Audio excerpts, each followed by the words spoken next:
When we think about the scariest and most intriguing horror games we played in the last few decades, we usually believe that the stories we experienced and places we explored are entirely based on the developers' imaginations and their fictional perspective. In our mind, the events and the narrative seem too shocking to be based on any reality or actual history, but little did we know, developers are usually more inspired by the real world than they are not. As you guys know, horror games for me were always more than a source of entertainment or a fictional piece of media that was made with exaggerated ideas. No matter how bizarre the story is and how crazy the characters are, I personally refuse to believe that there's no truth to what we're witnessing in a horror game, especially when you focus deep enough on the details. The seclusion of Silent Hill as a town, the experiments of Umbrella and Resident Evil, and the outlandish journey of Alan Wake are all elements that we admired for being a source of fear and mystery. But what intrigues my curiosity the most is that there's something real about all of them. So in this video, I decided to do a little bit of a deep dive into the stories and plots of some of the most recognizable horror games out there and explain how the general ideas behind them are not necessarily radical thoughts from a developer's mind, but rather actual places and occurrences in the world we live in. Without further ado, let's start.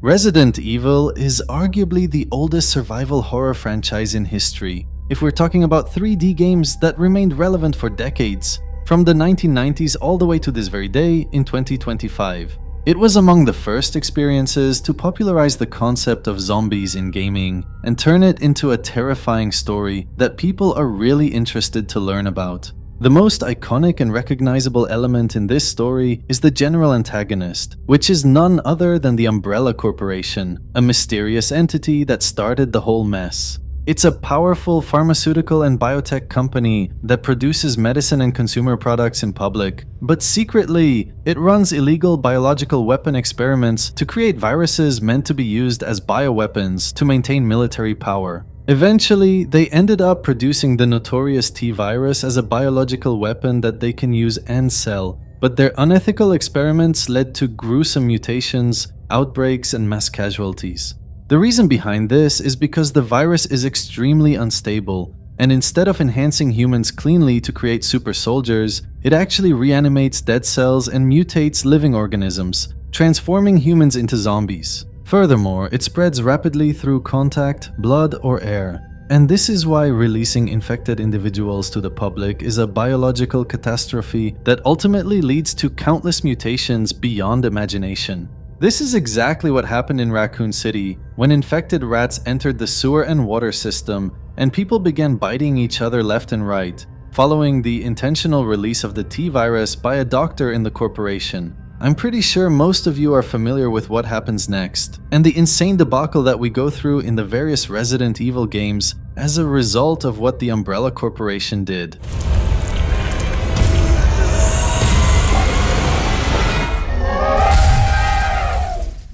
However, what I want to talk about today is not the game itself, but rather the real-life history and events that probably played a role in influencing the imagination of its developers. As many of you know, biological experiments and manipulating viruses are not far-fetched ideas that you can only see in movies or video games. But even though they were common in multiple areas around the world, some reports indicate that Resident Evil creators were inspired to an extent by Unit 731. For those who are obsessed with studying history, this name definitely triggered a horrifying memory in your mind, especially if you are someone from Asia. In order to understand what Unit 731 really is, we need to go back more than 80 years in time, specifically to the 1930s in Japan. During that time, Japan was a superpower in every sense and the most dominant country in the entire Asian continent, both economically and militarily. But just like most powerful nations in the world, dominance doesn't usually come with strategy and innovation alone, but also with coercion and enforcing your rule on the countries around you. By the 1930s, Imperial Japan had already expanded well beyond its home islands, and its control was present in China, Korea, and so many other territories in the Pacific Ocean. But despite its regional supremacy and monopoly, Japan was not satisfied with its capabilities, mainly because on the other side of the world, Powers like the United States were a serious threat, and a competitor that could come closer faster than they assumed. Not only that, but the Soviet Union was also a potential problem for Japan at that time, especially since it was already a neighboring enemy. But besides safety concerns, Japan was obsessed with becoming the global power, because the early 20th century felt like the perfect chance for them, specifically after World War I, which resulted in the decline of powers like Britain and France, and the fall of empires like the Ottomans. As a result, in 1936, the Japanese army decided to start a special program by building a scientific research facility in a Chinese area known as Pingfang. But the catch is that this facility's operations were completely secretive and private. On paper, the official name of the facility was the Epidemic Prevention and Water Purification Department, which is a harmless-sounding name that was intentionally chosen to hide the facility's real purpose, by making it seem like they are working to prevent diseases and pollution. Within this facility, there was a branch known as Unit 731, and its main job was performing intense experimentations to develop biological and chemical weapons. The horrifying side about this unit is that it was notorious for using human beings as test subjects.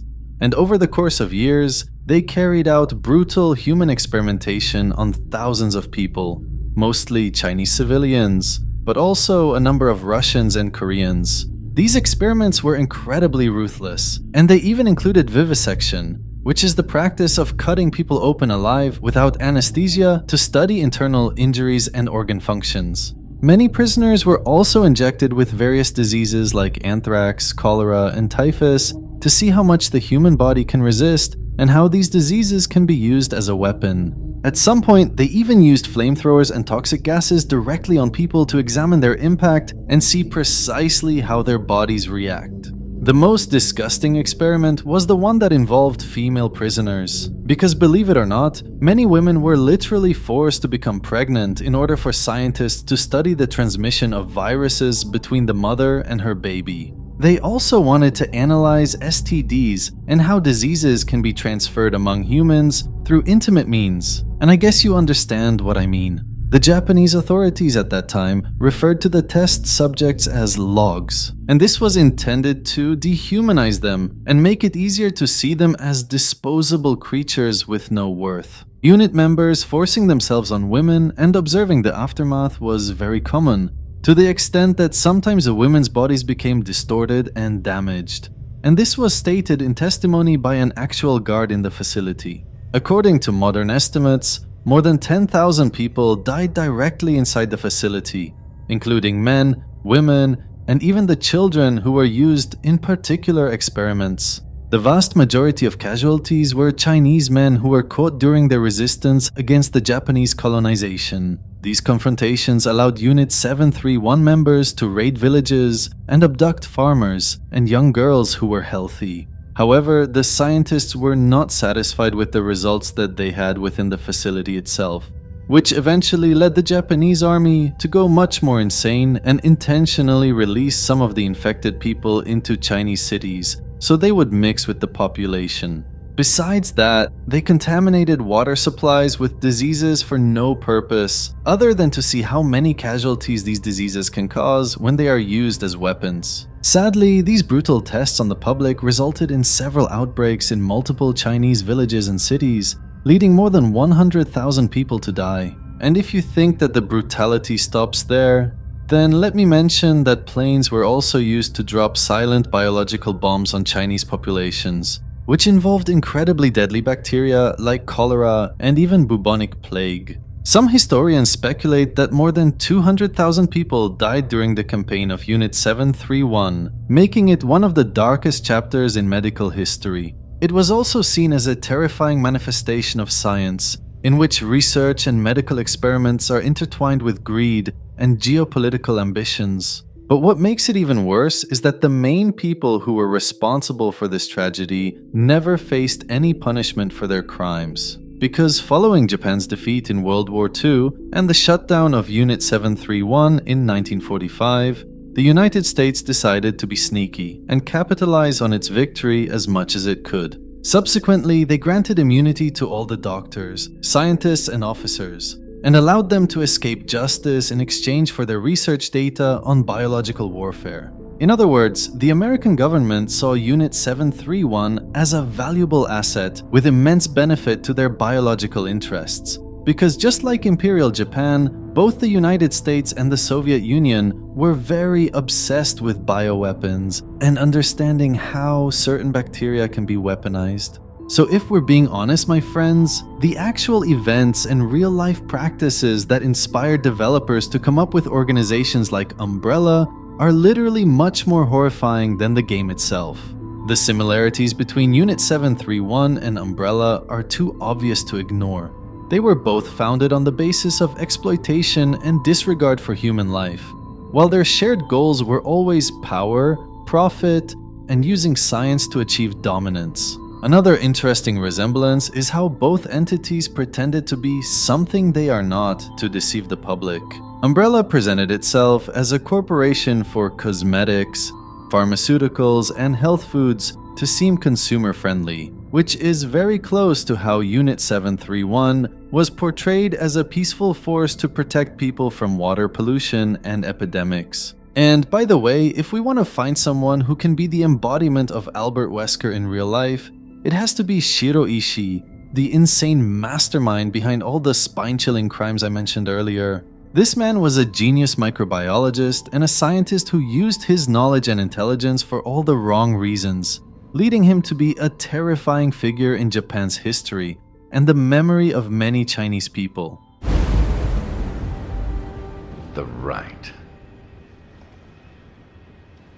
With Ouroboros, I have that right.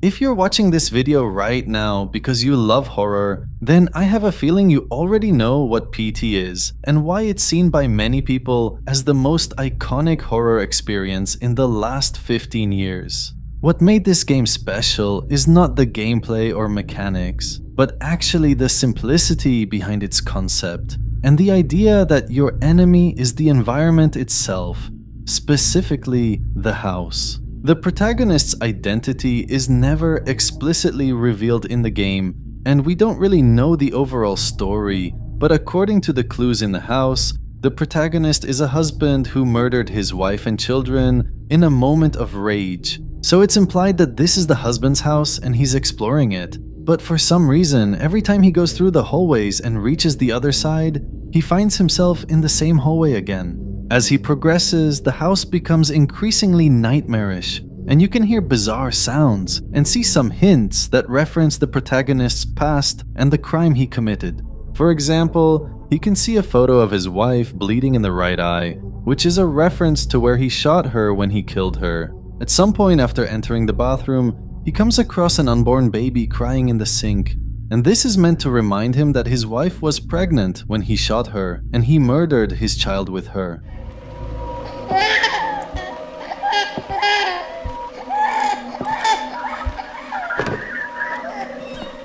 Eventually, you also realize that his wife's spirit is literally following him the whole time, and she sees him wherever he goes, no matter how many times he roams the house trying to escape. In other words, the house is basically a psychological prison for him, where he's forced to go through an endless loop over and over again, witnessing glimpses of his crime and the pain he caused to his family. Now, to be clear, there's no specific event or person in real life that served as a direct source of inspiration for the game, but for me personally, the concept of your home becoming your ultimate nightmare and a manifestation of your guilt is far from being fictional. A notable example on my mind is the perplexing story of Sarah Winchester, a woman who lived a very bizarre life and remains a mystery to this very day. Sarah Winchester was born in 1839 in the state of Connecticut in the United States, and everything around her was typical until the age of 23, when she married her husband, William Winchester. The reason her life changed after that event is because William was an incredibly wealthy businessman who owned the Winchester Repeating Arms Company, which was a well-known gun manufacturer that made the famous Winchester rifle. So, following her marriage, Sarah found herself living a life of luxury and enjoying her stay in a large mansion with servants, meaning that she was expecting a happy future, especially since she also loved her husband. A few years later, in 1866, Sarah gave birth to a girl named Annie, but sadly, the baby had severe health issues and died less than a month later, leaving Sarah in a state of shock and devastation. This loss was so tragic for the family that Sarah and her husband withdrew from society for nearly a year, trying to figure out how to move on and live normally again. Over the next few years, Sarah spent her time learning about architecture and design, and she also became very familiar with real estate investment and finance, thanks to her husband and father-in-law. But just when life began to open up for her again, in 1880, Sarah lost her mother, and several months later, she lost her father-in-law, who had a very good relationship with her. This was already painful for her mental state, but her biggest nightmare started when her husband died in March 1881. In other words, in 1 year, she lost her mother, husband, and father-in-law, the three people that were closest to her after the death of her father years ago. All of them died because of various diseases, with tuberculosis being the primary cause in the cases of her husband and his father. So, in a blink of an eye, Sarah found herself alone in the world, and she literally felt like she couldn't take a break from grieving. But on the other side, her financial situation was not a problem because she inherited a gigantic fortune from her husband. After the loss of so many family members, Sarah decided to move to California, and in 1886, she bought a large house in Santa Clara Valley, hoping to find peace in her new environment. However, this peace was never achieved because shortly after her stay, Sarah became convinced that she's haunted by spirits, and there's a curse upon her family. And some reports say that this belief was intensified when she consulted a spiritual medium.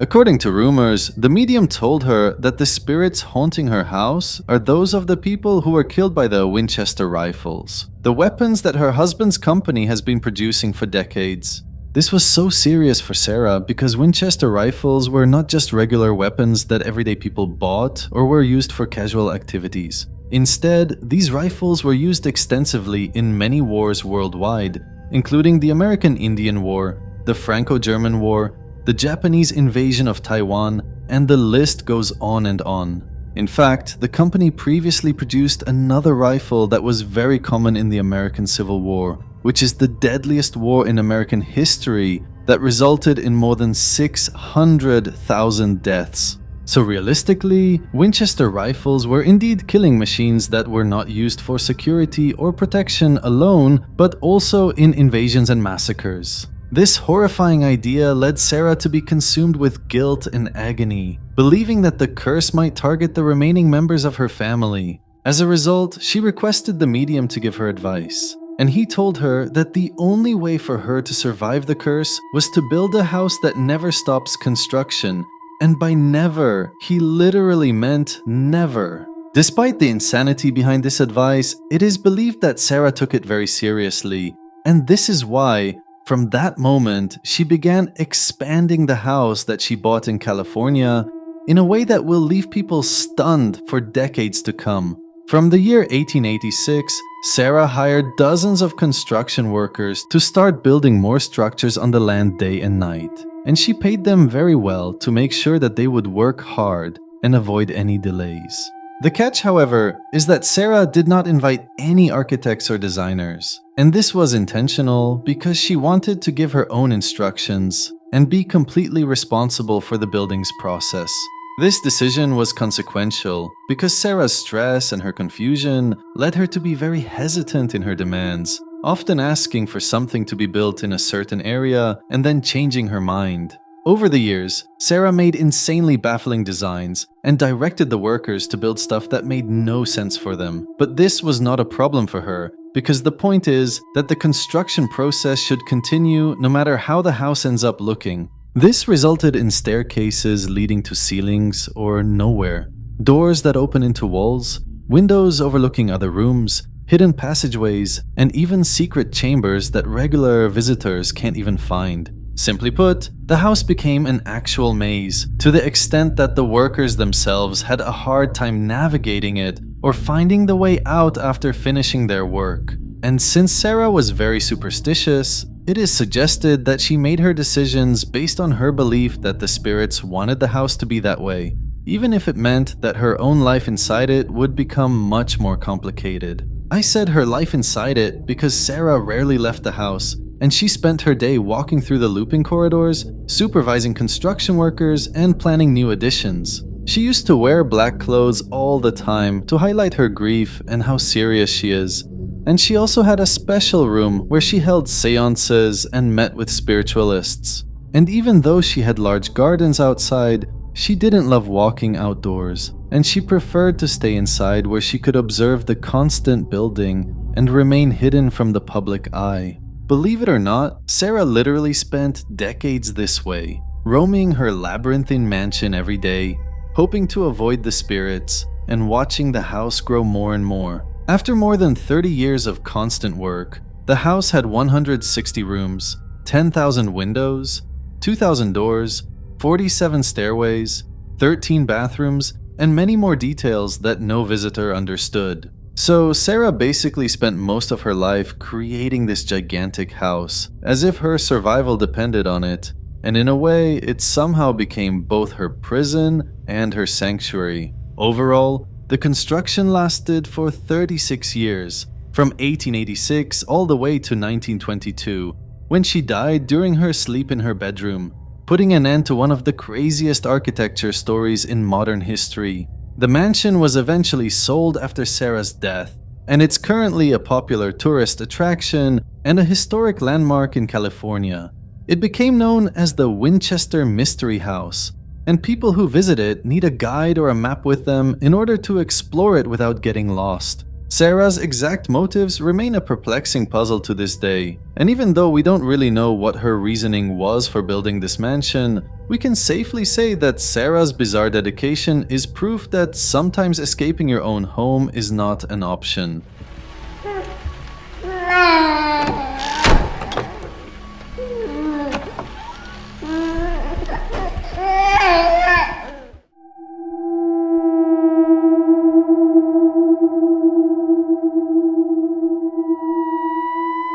Silent Hill is undoubtedly the most popular horror game on our channel, and I don't think I've ever been as passionate about analyzing a piece of media as I am with the Silent Hill games. I explain the stories, the characters, and the lore, but if there's one thing that fascinates me about this game more than anything else, it has to be the town itself, which is literally the element behind the franchise's name.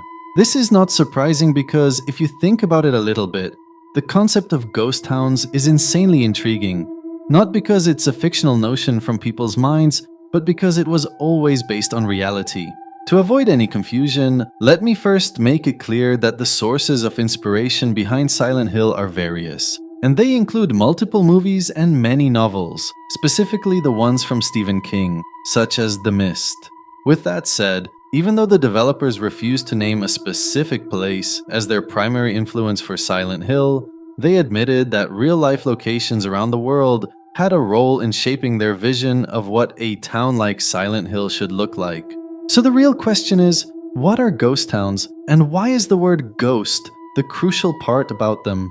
Well, according to the official definition, a ghost town is an abandoned settlement with few or no remaining inhabitants. And this often results from economic decline, natural disasters, or resource depletion. If you explore the lore in the games, you'll find that this is actually what happened in the real town of Silent Hill that you don't see with your eyes. The cult's horrible crimes, including the drug trade and the rituals, had a tremendous damage on the town's reputation and the quality of life inside it. This led to a severe decline in tourism and the economy, causing many businesses to close and regular citizens to leave, which eventually turned the thriving town into a wasteland full of memories and abandoned properties. In the Silent Hill movie back in 2006, the writers used a specific example from real life for inspiration, and it's not rocket science to figure out that this example was clearly the town of Centralia in Pennsylvania. This was easy to spot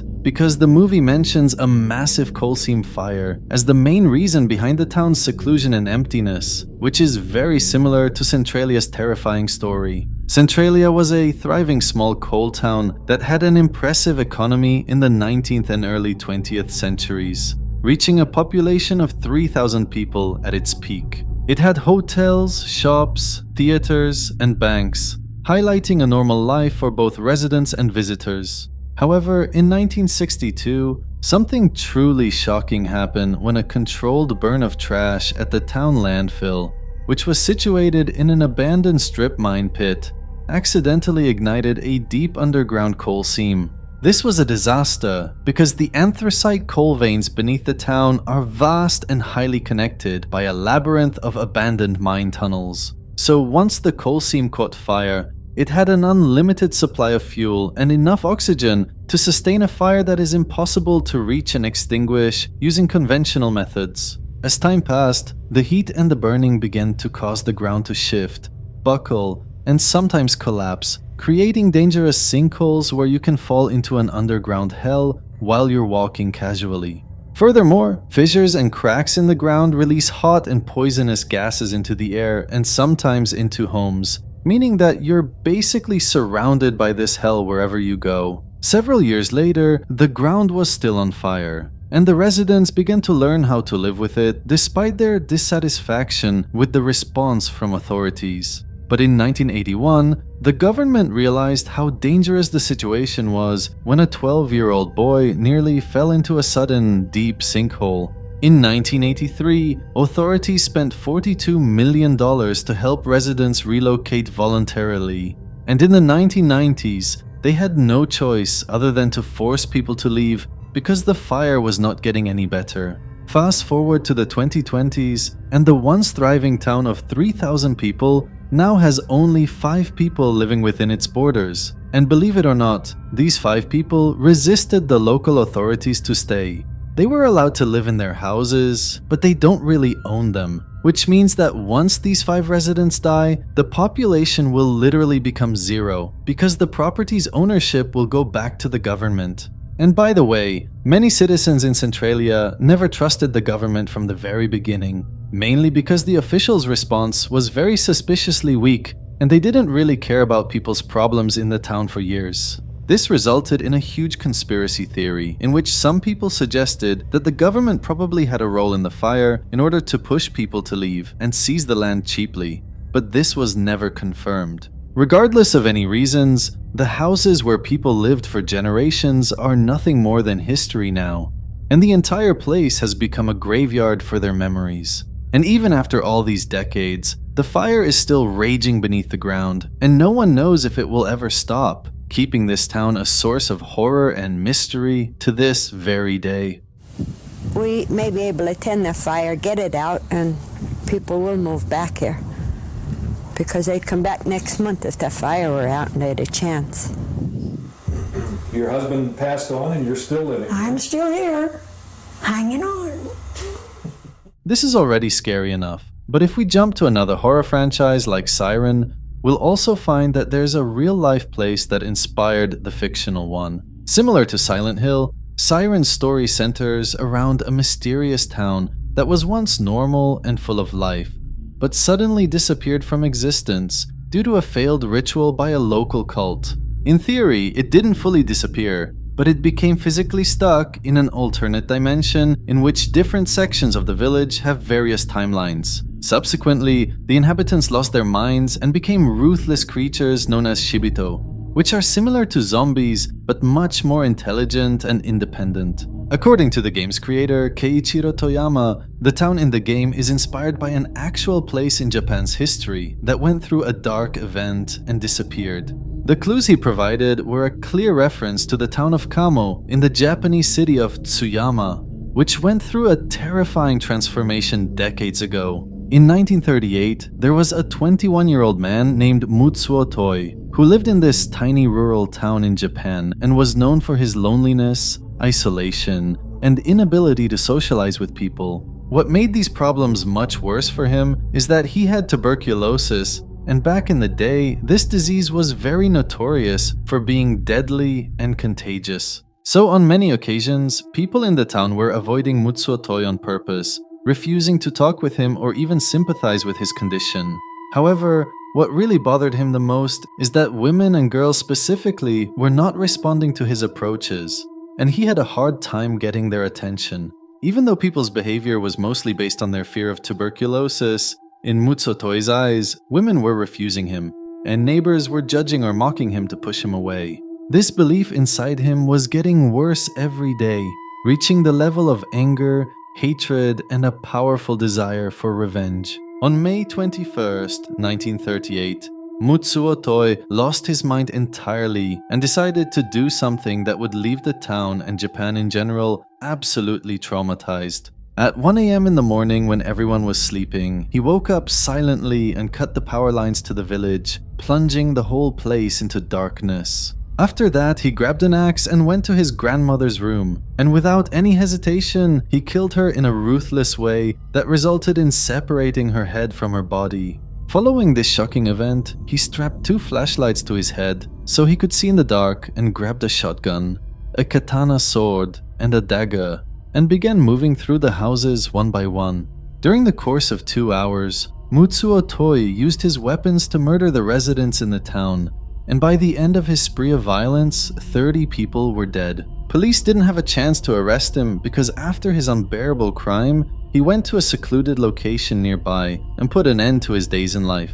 To understand the scale of what happened, keep in mind that it's officially the deadliest personal massacre in Japan's history, and the number of victims is literally half the population of the entire small town. Mutsuotoi's diaries revealed his frustration with being rejected by women, and after his fatal rampage, the remaining residents were traumatized and decided to leave, leading the town to disappear entirely. The Japanese authorities removed the town as an independent entity in the system, and it was merged with the city of Tsuyama, which in some way seems similar to how the town in the game vanished. What the hell is going on?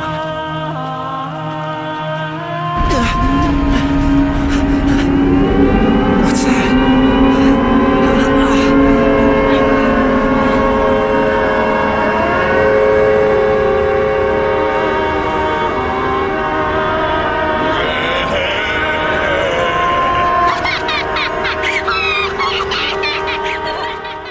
Anyway guys, this is all for today. I wanted to talk about some examples in horror gaming to explain how there's no such thing as fiction if you really analyze the general components of any story. I had so many other games on the list, like Alan Wake and The Evil Within, but I don't have enough time today. Until the next one, please like the video if you loved it, and I hope to see you soon.